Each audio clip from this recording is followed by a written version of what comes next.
Olá! A Bíblia nos fala que todos nós iremos passar pelo juízo. E ela diz lá em 2 Coríntios capítulo 5, verso 10, que porque todos nós temos de nos apresentar diante de Cristo para sermos julgados por Ele. E cada um vai receber o que merece de acordo com o que fez de bom ou de mal na sua vida aqui na terra. Agora, nós aqui no programa já dissemos algumas vezes que também iremos participar depois que estivermos no céu, ou seja, aqueles que estiverem salvos, iremos participar do juízo com Cristo, daqueles que não receberam a salvação. Mas aonde está escrito isso na Bíblia? Já falamos aqui. Essa é uma pergunta. E muitas outras você vai acompanhar agora, pois está no ar, na mira da verdade.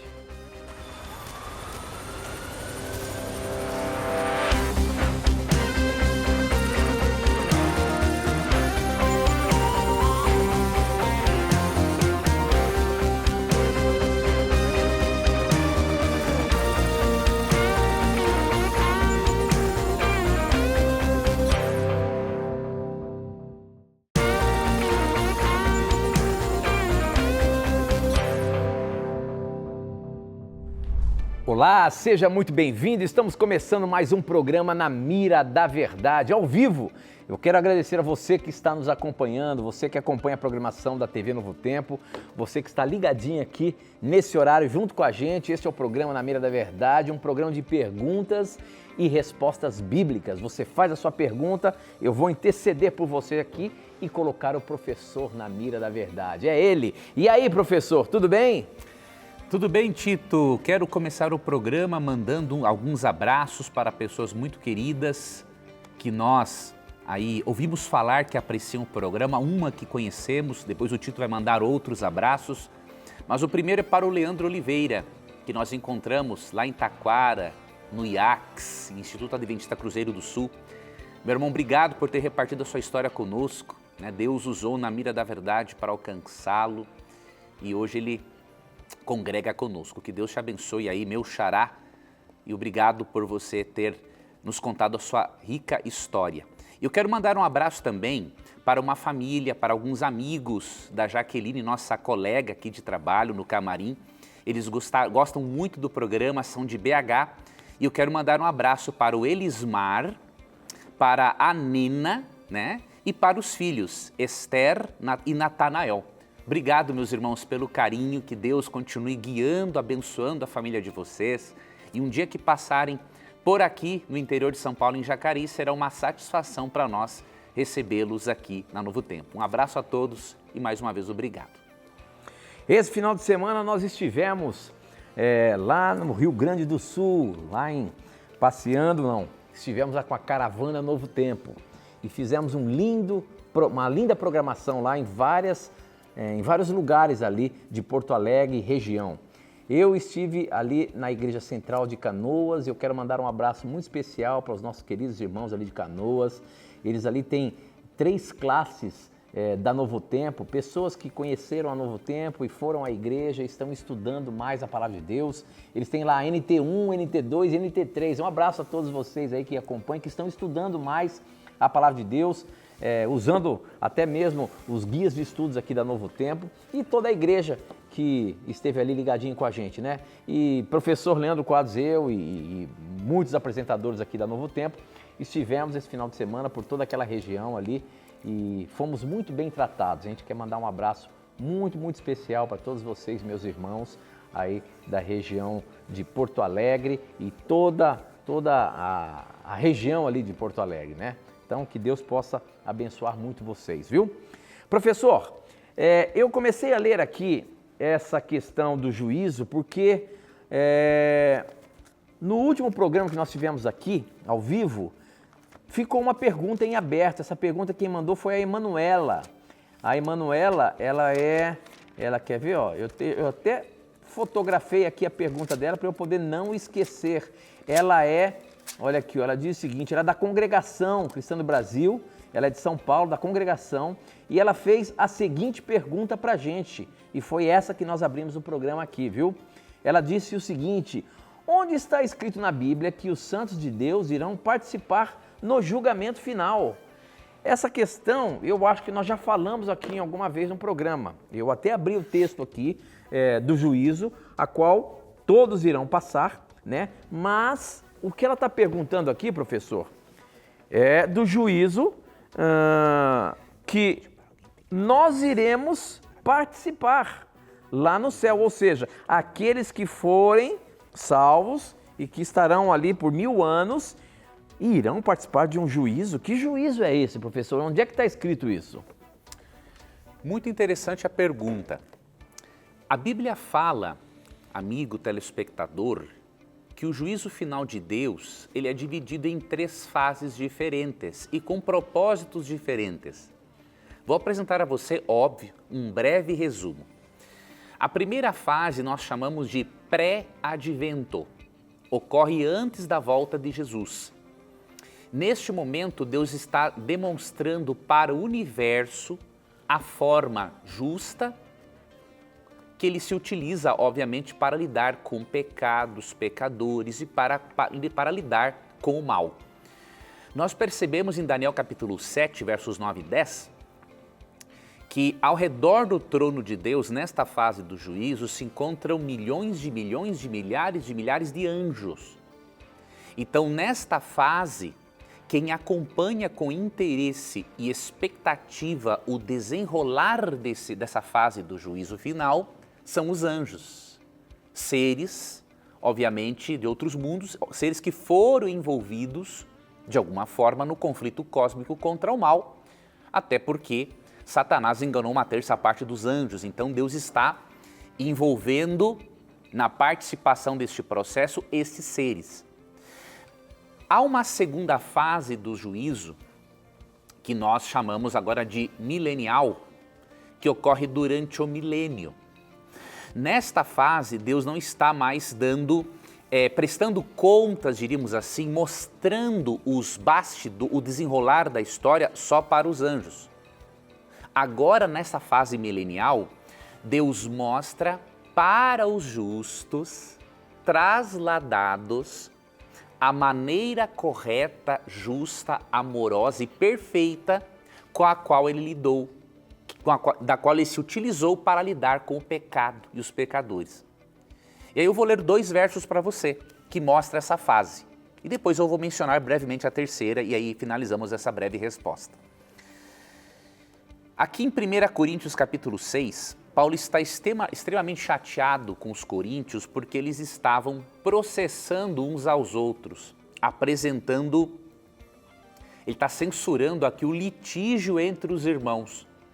Ele queria que eles resolvessem os seus problemas entre eles. E aqui ele nos dá uma informação muito importante. Vou ler para você versos 1 a 3. Aventura-se algum de vós, tendo questão contra outro, a submetê-lo a juízo perante os injustos e não perante os santos? Ou não sabeis que os santos hão de julgar o mundo? Ora, se o mundo deverá ser julgado por vós, sois acaso indignos de julgar as coisas mínimas? Não sabeis que havemos de julgar os próprios anjos? Quanto mais as coisas desta vida. Olha que interessante. Paulo fala de um momento em que os santos vão participar do julgamento do mundo, inclusive dos próprios demônios. Em que sentido? Não que os cristãos vão dar um veredito. O veredito pertence a Deus, que é o único justo juiz. Mas os justos vão participar do processo para entenderem, tirarem qualquer dúvida quanto ao caráter justo e amoroso de Deus neste processo.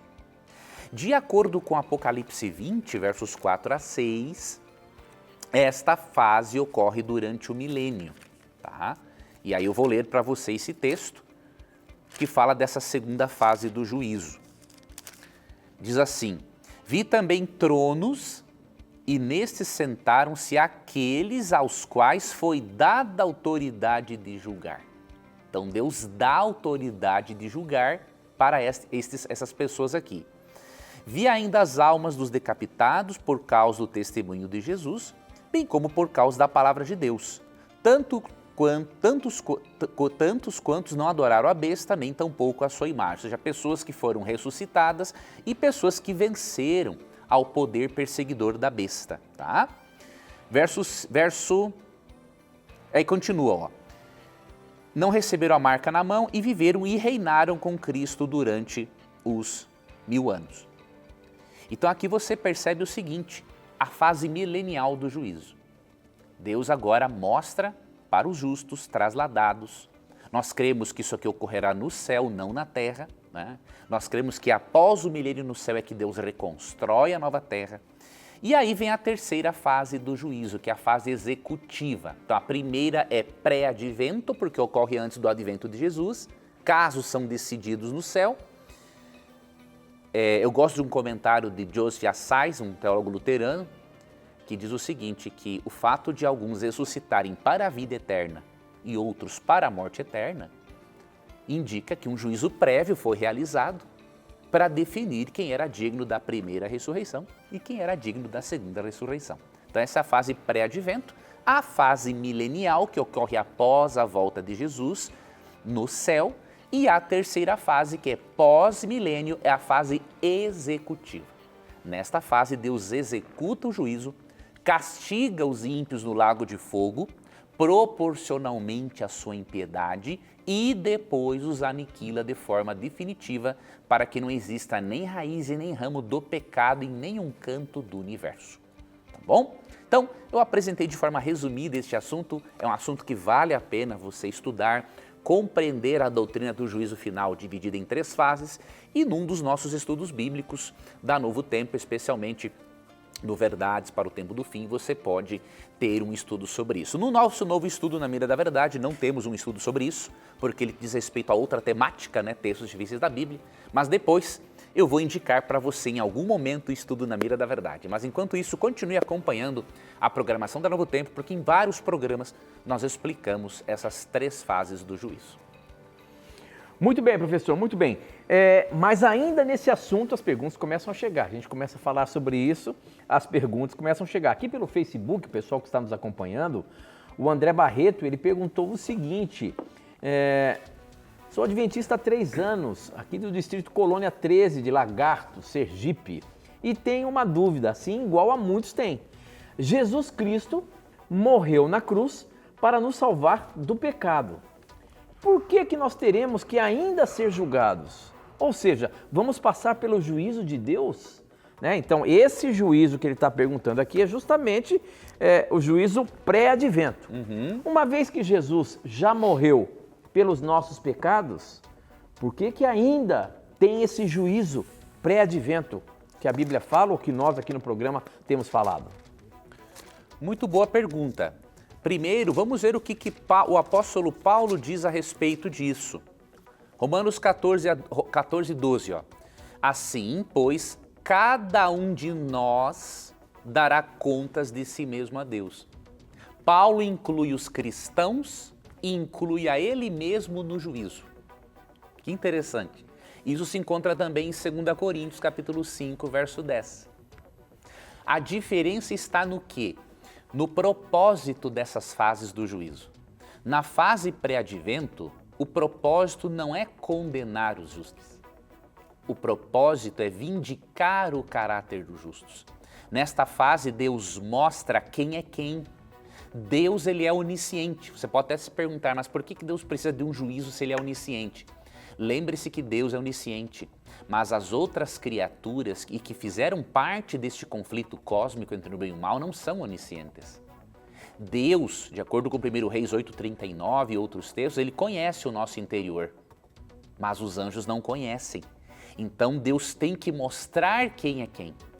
Então o juízo pré-advento, ele é uma bênção para o justo, porque não é para condená-lo, é para mostrar quem realmente aceitou a Jesus.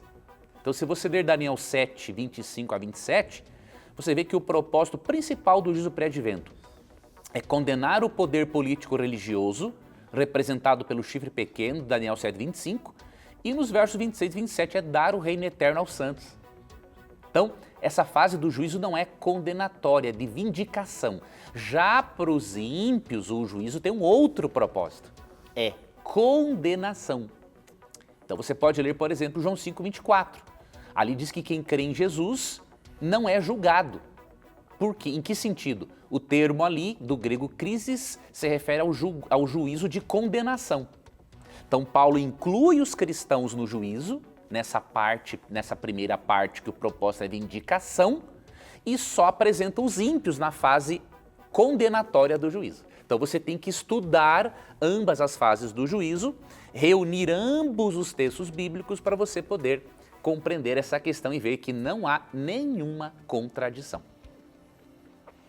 Muito bem, muito bem. Para você participar, você pode mandar as suas perguntas pelo nosso SMS e também pelo nosso WhatsApp. O número é 12 981510101. Eu recebo aqui na hora. Você pode usar também as nossas redes sociais, pelo Facebook namiradaverdade.nt, pelo nosso Instagram, @namiradaverdade. Aproveita, se você não é inscrito ainda nos nossos canais, tanto o Facebook como o Instagram, se inscreva lá para que você possa receber as notificações, tá bom? Mande as suas perguntas para a gente.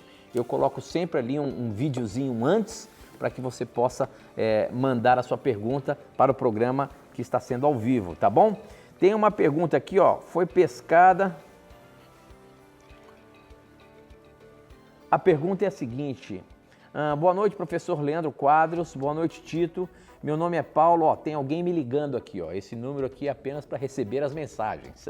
Se você ligar, infelizmente eu vou desligar, não tem como, tá? Muito bem. Boa noite, professor Leandro Quadros, boa noite, Tito. Meu nome é Paulo Souza, sou católico e moro na cidade de Vigia de Nazaré, no interior do estado do Pará. Professor, Jesus Cristo era judeu e, consequentemente, sua religião era a judaica, ou seja, o judaísmo.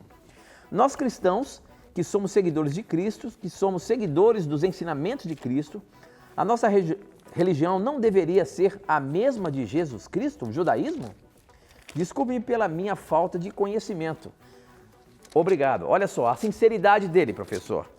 Uma vez que Jesus nasceu e veio aqui, ele foi da linhagem de Davi, e a religião abrâmica, né? Assim que fala? Abraâmica, foi sempre, logo depois, passou a ser o judaísmo. Só que depois que Jesus veio, nasceu o cristianismo. Por quê? Essa divisão. Jesus criou essa nova religião, o cristianismo, professor?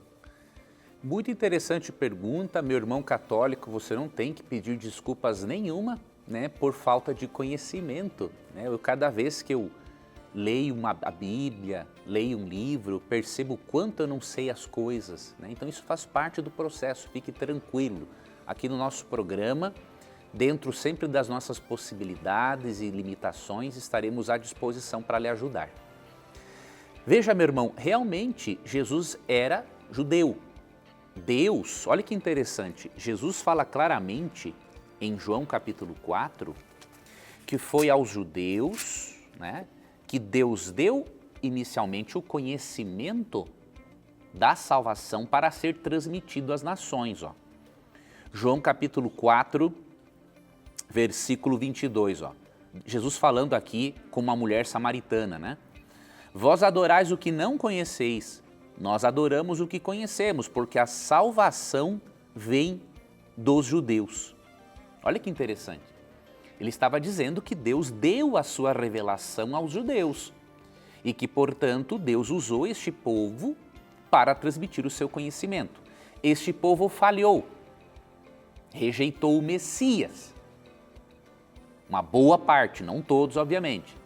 Então, o que Cristo fez? Ele não veio para abolir com o judaísmo. Ele veio, sim, para formar a sua igreja com base, com raízes no judaísmo. Tanto que, aqui em Mateus 16, olha que interessante, Cristo queria que a igreja fosse uma continuação da sua igreja no Antigo Testamento, entre os judeus, que o cristianismo fosse uma continuação. Esse era o propósito de Cristo. E aí Mateus 16, olha que interessante, ele mostra aqui que ele vai implementar e muito o judaísmo quando os judeus o aceitarem como Messias, e aí esse judaísmo seria um judaísmo cristão, né? E aí Mateus 16 em diante diz assim: respondendo Simão Pedro disse: tu és o Cristo, filho do Deus vivo. Então Jesus lhe afirmou: bem-aventurado és, Simão Barjonas, porque não foi carne e sangue quem tu revelaram, mas meu Pai que está nos céus. Também eu te digo que tu és Pedro, e sobre esta pedra, sobre esta fé de Pedro, né, em Cristo como Messias, edificarei a minha igreja, e as portas do inferno não prevalecerão contra ela. Então Cristo está falando aqui para judeus que a partir do judaísmo, a partir deles, Cristo edificaria a sua igreja. Óbvio que depois surgiram muitas outras igrejas cristãs. Esse aqui já seria um assunto para um outro momento, do porquê isso ter acontecido, do aspecto teológico, especialmente histórico. Mas saiba que o cristianismo é sim a religião de Cristo, só que tem muitos cristãos que se afastaram de vários aspectos importantes que Deus já tinha revelado à sua igreja no Antigo Testamento e à sua igreja primitiva. Então é por isso que surgem outras igrejas, até para restaurarem algumas verdades esquecidas pelos cristãos do passado. Muito bem, muito bem. Eu queria aproveitar e dizer para você que você pode se aprofundar mais em vários temas difíceis que nós apresentamos aqui no programa Na Mira da Verdade. Esse é o nosso guia de estudo, a Revista Esperança Na Mira da Verdade. Para você ter aí na sua casa, você pode ligar para a gente agora, 0 operadora 12 21 27 3121 e pedir a sua. Vamos fazer um cadastro, pegar os seus dados postais para que possa chegar direitinho aí na sua casa. Se você ainda não pediu, milhares de pessoas já pediram, hein? Mas se você ainda não pediu, peça agora mesmo. 0 operadora 12 21 27 3121. Não fique fora, hein? Peça agora e estude bastante a Bíblia, que eu tenho certeza que vai abrir a sua mente para os mais diversos temas que o professor Leandro Quadros colocou aqui nesse guia de estudo, tá bom? Nós temos que ir para um intervalo rapidinho, eu vou rapidinho ali, não sai daí não, hein? A gente volta já já.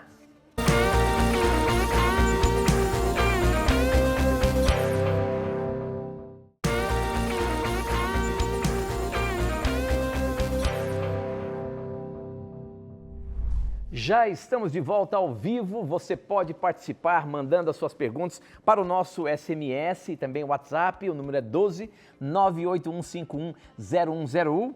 Já as perguntas começam a chegar aqui. E pelas nossas redes sociais, as nossas redes é Facebook namiradaverdade.nt e Instagram, @namiradaverdade, tá bom? Tem uma pergunta aqui que chegou pelo Instagram, eu sempre falo aqui para você, não tenha preconceitos, hein? Pergunte o que você quiser, a dúvida que você tenha na Palavra de Deus ou sobre religião envolvendo a Bíblia, pode mandar. Essa pergunta quem mandou foi o Miqueias, ele já tem mandado há algum tempo, ele diz o seguinte, boa noite, sou da cidade de Olindina, na Bahia e congrego na Igreja Batista. A minha pergunta é, olha aí professor, nós até estamos falando isso aqui um pouquinho antes de entrarmos aqui no programa.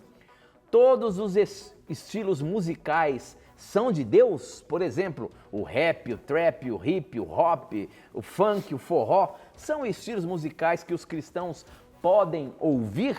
Olha aí professor, como é que é isso? A questão de música eu sei que é uma coisa muito complicada de darmos assim um veredito, né? Agora, tem certas coisas que a gente consegue ver que não se encaixam. Como é que é isso? Pelo que eu estou vendo aqui, a pergunta dele é mais querendo saber se pode se ouvir esse tipo de música. E eu me lembro que ainda pouco antes de nós entrarmos aqui, nós estávamos falando sobre isso, não é mesmo? Isso mesmo. Eu era um camarada que ouvia muita coisa diferente, né? E eu escutava coisas pesadíssimas na minha época, de adolescência, pré-adolescência. E o que eu posso dizer para você? Em primeiro lugar, a Bíblia apresenta alguns critérios para escolhermos músicas. Obviamente, a Bíblia não entra em detalhes sobre todos os estilos musicais, não é esse o foco, ela apresenta princípios gerais. E eu acredito que esses princípios gerais são suficientes para avaliarmos um tipo de música que seja realmente adequada para o nosso desenvolvimento espiritual, mental e intelectual. A Bíblia, primeiramente, não ensina que devemos ouvir apenas músicas religiosas. A música ela é uma expressão dos anseios da alma.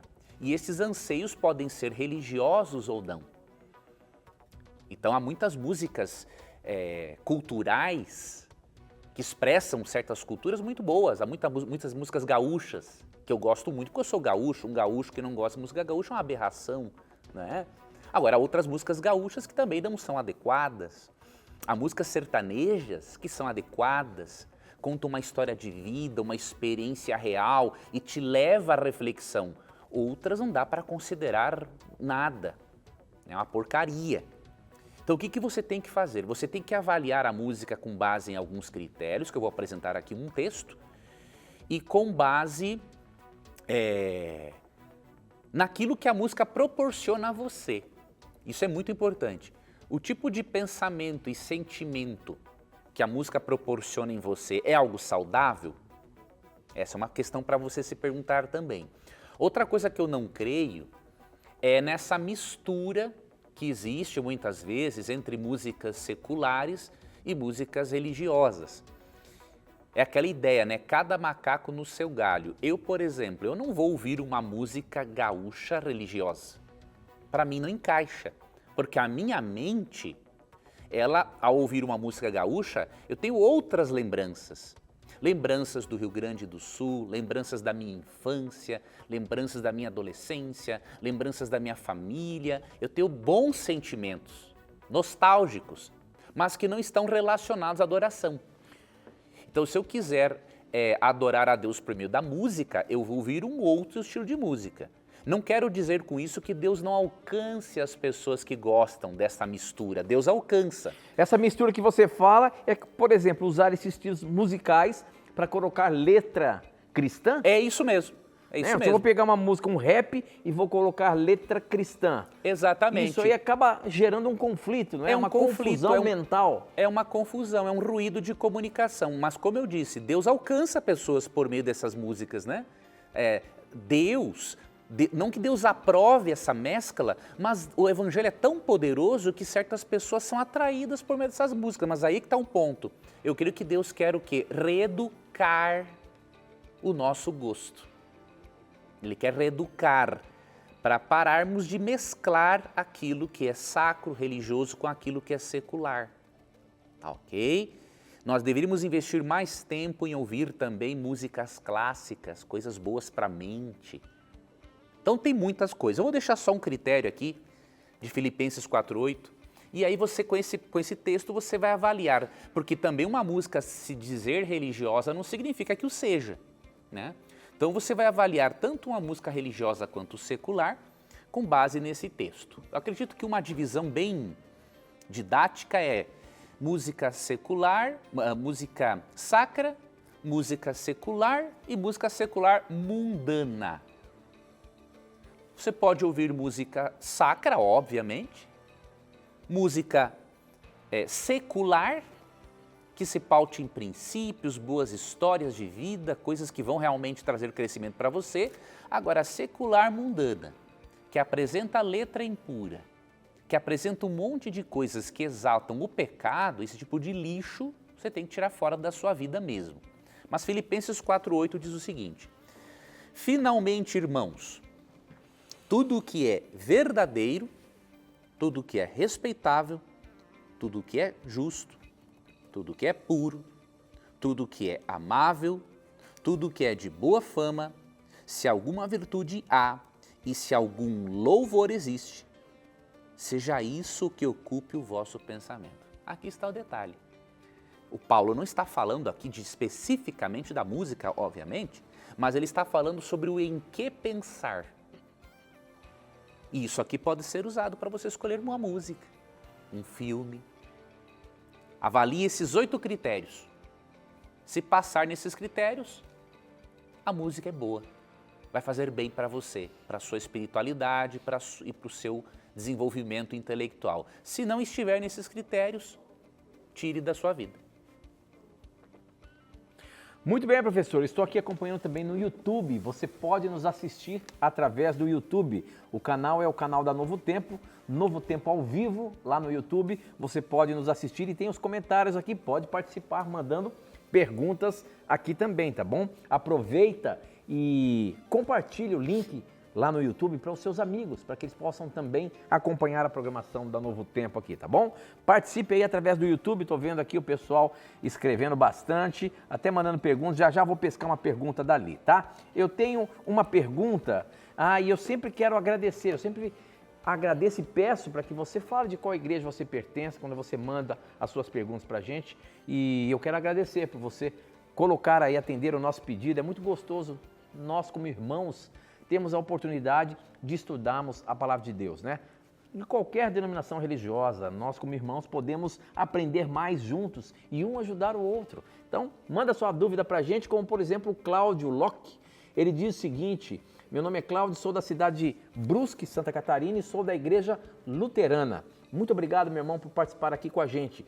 E a minha pergunta é a seguinte: por que quando Satanás foi expulso do céu, ele foi jogado logo aqui na Terra e não em outro planeta? Que Deus abençoe você, Tito, e o professor Leandro, pois o programa Na Mira da Verdade é disparado o melhor programa da TV brasileira. Muito obrigado, meu irmão. Obrigado por você acompanhar a gente, obrigado por você mandar a sua dúvida. Professor Leandro Quadros, atendendo o nosso querido irmão Cláudio aí, por que Satanás foi jogado justamente aqui na Terra, rapaz, e não foi em outro planeta? A Bíblia fala alguma coisa? Nossa, a Bíblia dá um esclarecimento muito bom sobre esse assunto. Obrigado aos nossos irmãos luteranos que também acompanham o nosso programa. Já fazia algum tempo, né, que eu não ouvia falar de algum irmão luterano acompanhando o nosso programa. Deus te abençoe, meu irmão. Obrigado pela confiança que você tem no programa. Realmente, meu irmão, aqui Apocalipse 12:12 diz assim, ó: por isso festejai os céus e vós o que neles habitais. Ai da terra e do mar, pois o diabo desceu até vós, cheio de grande cólera, sabendo que pouco tempo lhe resta. Realmente esse texto fala de um momento em que definitivamente Satanás perde acesso a outros mundos e ele fica confinado ao planeta Terra. Olha que interessante, aqui nesse texto, meu irmão, diz que os céus e os habitantes dos céus teriam motivos para festejar. Por quê? Porque Satanás, ele não tentou apenas o nosso mundo. Ele não tentou apenas Adão e Eva. O conflito cósmico entre o bem e o mal envolveu o universo. Tanto que, de acordo com Apocalipse 12, versos 7 a 9, ocorreu uma batalha no céu. Satanás e anjos foram expulsos de lá. De acordo com os versos 13 e 4 do capítulo 12, foi 1/3 dos anjos, ou seja, 33%, é muita coisa, que participou dessa rebelião contra Deus. Só que aqui está um detalhe. Se você lembrar de Gênesis capítulo 3, olha o que aconteceu ali. Deus deu no capítulo 2, versos 16 e 17, a orientação para Adão e Eva não comerem da árvore do conhecimento do bem e do mal, nem tocar no fruto. Quando Eva se aproxima da árvore do conhecimento do bem e do mal, ali ela encontra a serpente.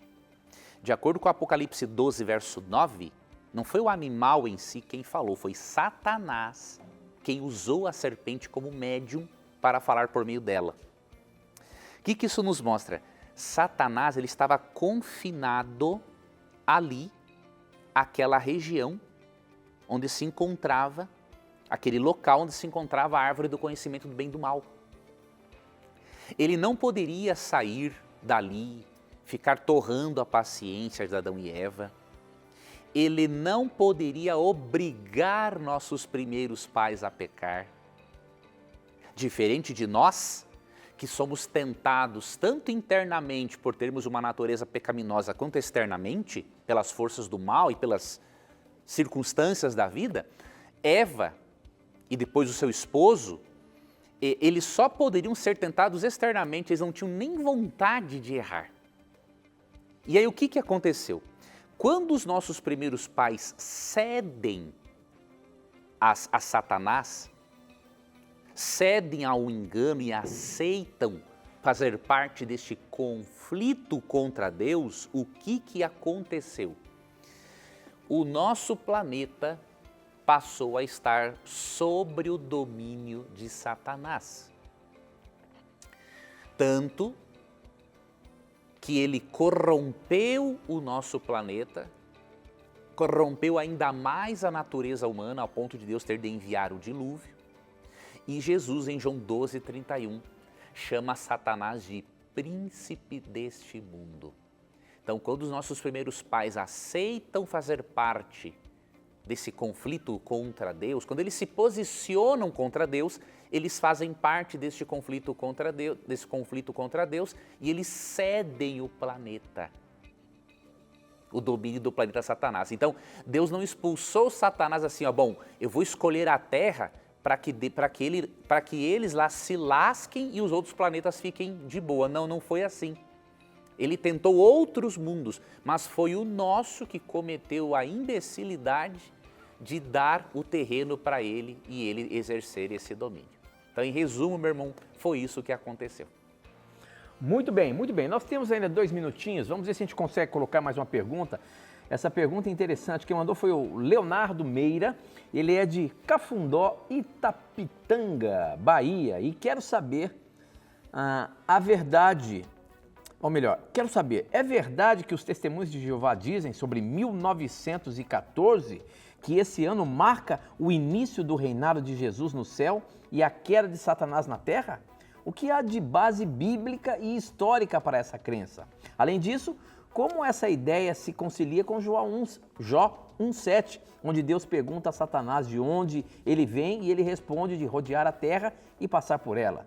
Se Satanás já estava na terra na época de Jó, como explicar sua suposta queda em 1914?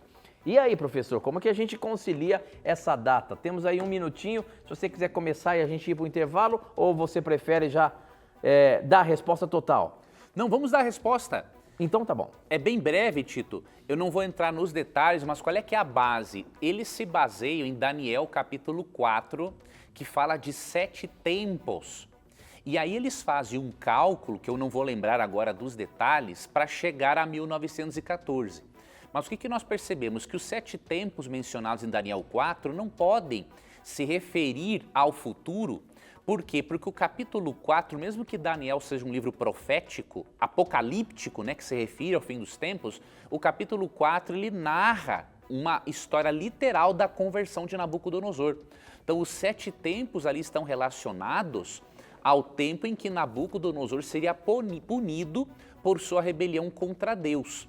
Tá? Então não há base interpretativa para você pegar um capítulo 4 que é narrativo e aplicar ao futuro, dizendo que esse texto se refere ao momento em que Cristo está presente espiritualmente aqui na Terra desde 1914. Eu não lembro agora os detalhes de como eles fazem este cálculo, faz muitos anos que eu me deparei com isso, mas vou reestudar para que num outro momento eu traga detalhes. Mas o que eu posso te garantir, a princípio, é o seguinte: Daniel 4 é narrativo. Os tempos ali estão relacionados a Nabucodonosor.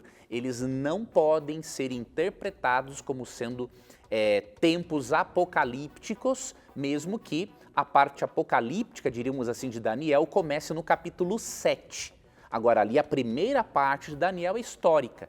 Então não há base hermenêutica para pegar um capítulo histórico e interpretá-lo como se fosse apocalíptico. Isso é um erro interpretativo, até porque Jesus, quando promete voltar, ele promete voltar a este mundo não de uma forma invisível, como eles creem também.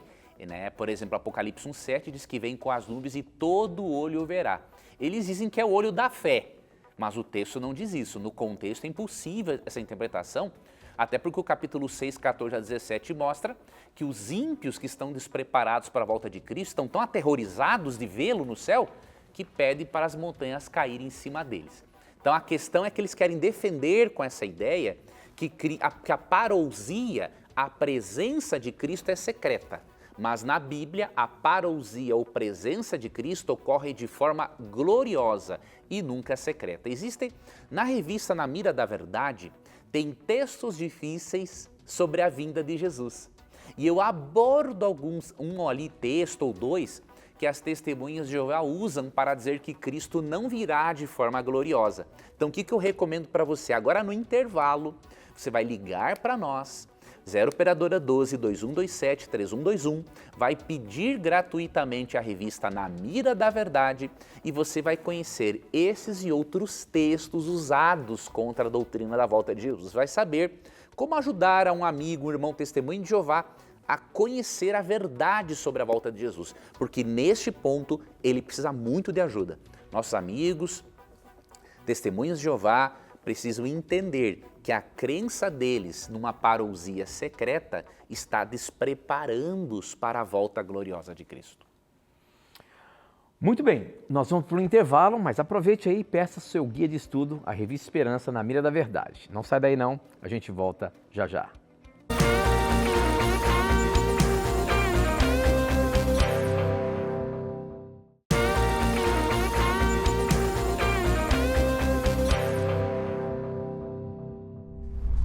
Já estamos de volta e participe mandando as suas perguntas para a gente aqui ao vivo através do nosso SMS e WhatsApp. O número é 12 98151 0101 e pelas redes sociais, pelo Facebook namiradaverdade.nt e pelo Instagram @namiradaverdade, tá bom? Tem uma afirmação aqui que eu quero agora colocar na mira. A afirmação é a seguinte: a profecia dos 8 reis de Apocalipse 17 se refere aos últimos papas antes da segunda vinda. É isso mesmo, professor? Veja, existem várias interpretações, não é, sobre Apocalipse 17, até mesmo entre teólogos historicistas, que divergem em alguns pontos. Então, sobre alguns aspectos, realmente não é possível bater o martelo. Mas o que nós podemos saber de Apocalipse 17 é o que Apocalipse 17 não é, não é?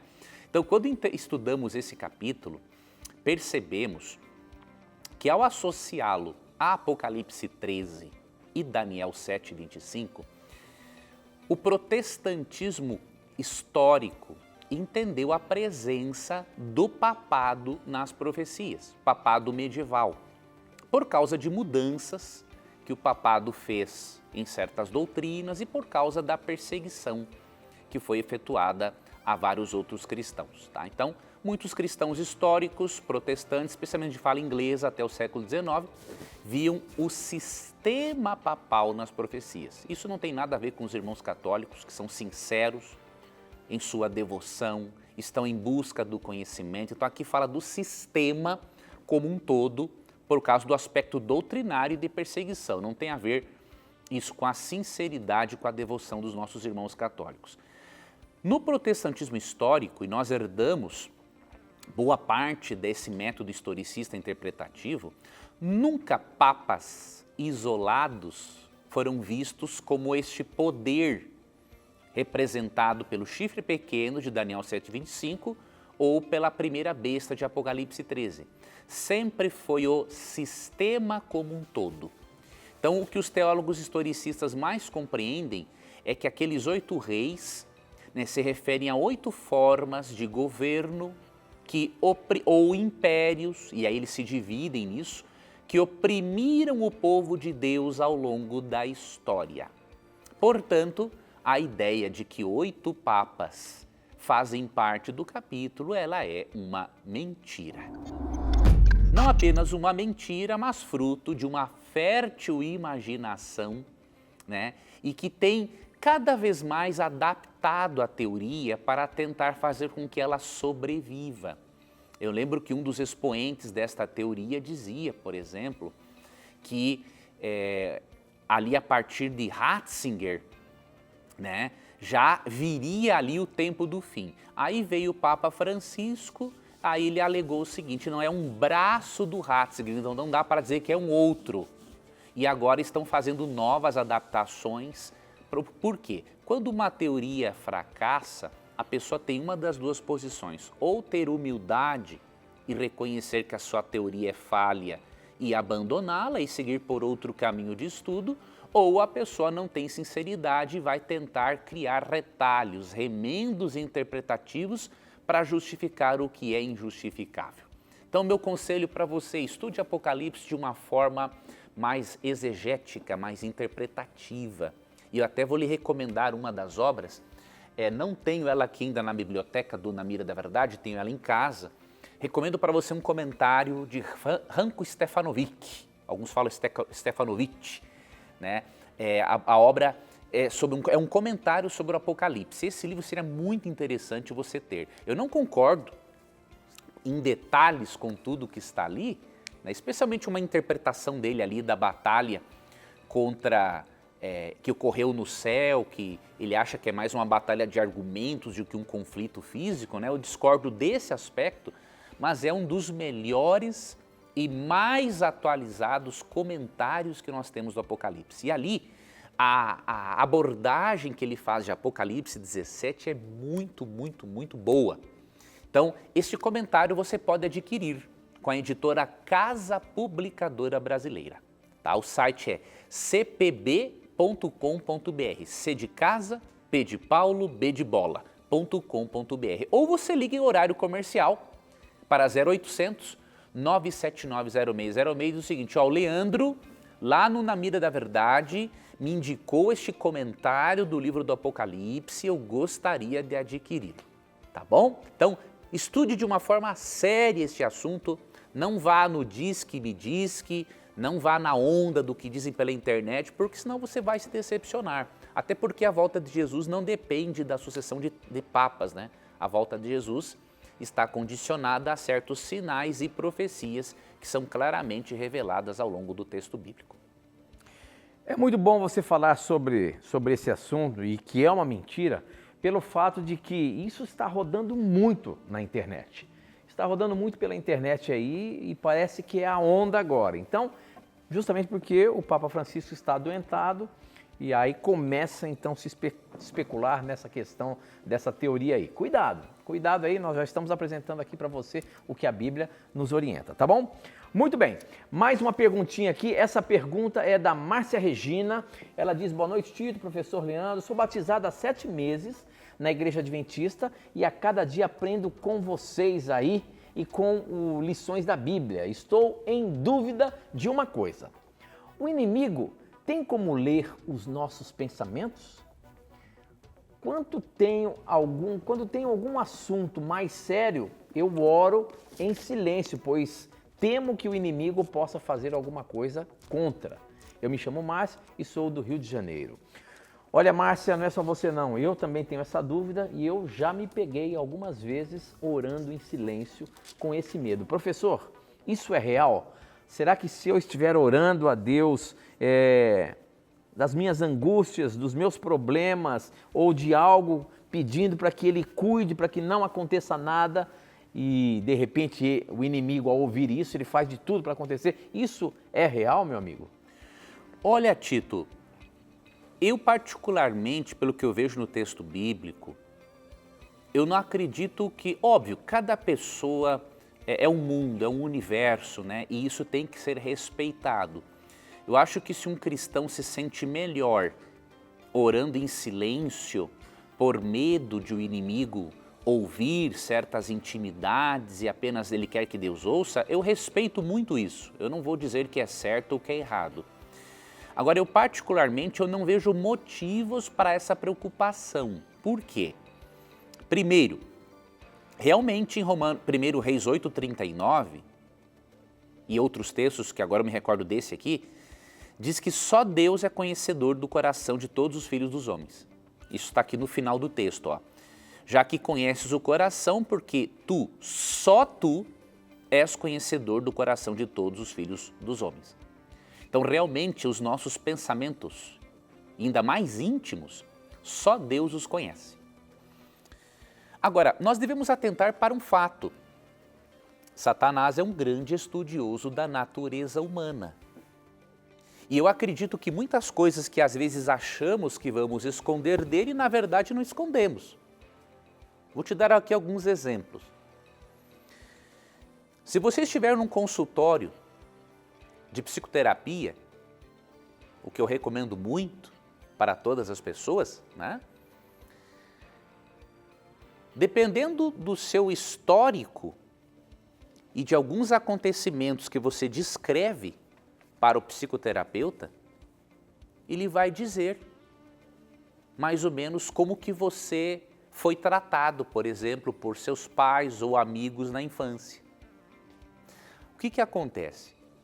Se um terapeuta que é humano usa da técnica para poder ir mais a fundo sobre certos aspectos da nossa natureza, você acha que um anjo que foi criado perfeito e que estuda a natureza humana há milênios, ele tem dificuldades de saber algumas coisas do que se passam em você? Um analista corporal, uma pessoa que analisa o comportamento, ele consegue, através de certos gestos seus, não adivinhar o que você pensa, não é isso, ele não sabe o que você pensa, mas ele consegue imaginar o que se passa com você. Você acha que se um ser humano pecador, corrompido, consegue fazer isso, o diabo tem alguma dificuldade de saber as suas intenções pelo seu comportamento, pela sua postura ou pela sua fisionomia? Um outro exemplo, um analista político ou um filósofo político, ele faz uma análise de certos acontecimentos e diz o seguinte: olha, vai acontecer isso por causa deste andar da carruagem. Isso não é sobrenatural, isso é técnica. Agora imagine se seres humanos corrompidos com certas técnicas conseguem conhecer e certos mecanismos de estudo conseguem conhecer, dar um prognóstico do futuro. Imagine um ser que há milênios estuda a natureza humana e que é sobrenatural. Então você percebe? Eu acho que tentar esconder certas coisas não acho necessário. Até porque, quando você ora, seja em voz alta ou seja em silêncio, esse texto continua válido para você. O de Romanos 8,31. Que diremos, pois, à vista dessas coisas? Se Deus é por nós, quem será contra nós? Se Deus ouve a sua oração, quem é o diabo para impedir que Deus ajude você? Não é nada. Então, como eu digo, eu respeito muito, acho que cada pessoa tem que orar sim de acordo com da forma que se sente bem, mas eu quero tirar um pouco de você essa preocupação excessiva. O mais importante é que você ore.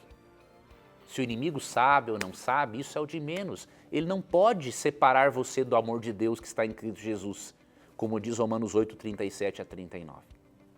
Então lembre-se, a tua oração faz os exércitos das trevas tremerem, porque você está em contato com o Criador, com aquele que tem todo o poder. Então eu acho que temos sim que entender que cada pessoa é um universo, tem que ser respeitado, mas eu creio que certas preocupações nossas, às vezes, elas são desnecessárias.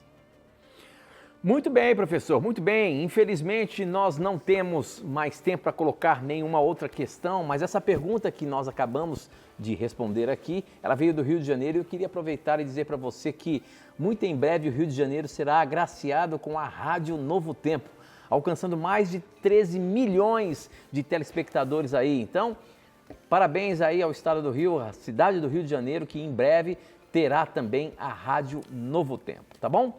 Professor Leandro Quadros, infelizmente nosso tempo acabou e a gente se encontra semana que vem, se Deus quiser. Até semana que vem, Tito, Deus te abençoe. E lembre-se, amigo telespectador, de pedir a sua revista agora mesmo. Temos uma equipe aqui à sua disposição. Você liga para 0 Operadora 12 2127 3121, pede a revista Na Mira da Verdade, estuda sobre textos difíceis da Bíblia, aproxima-se ainda mais de uma comunhão forte com Deus para o estudo da palavra. E lembre-se que no nosso programa, sempre que você tiver a coragem de perguntar, a Bíblia terá coragem de lhe responder. Muito bem, muito bem. Aqui você já sabe, sempre as suas dúvidas e os seus questionamentos estão na mira da verdade. Até o nosso próximo encontro. Tchau.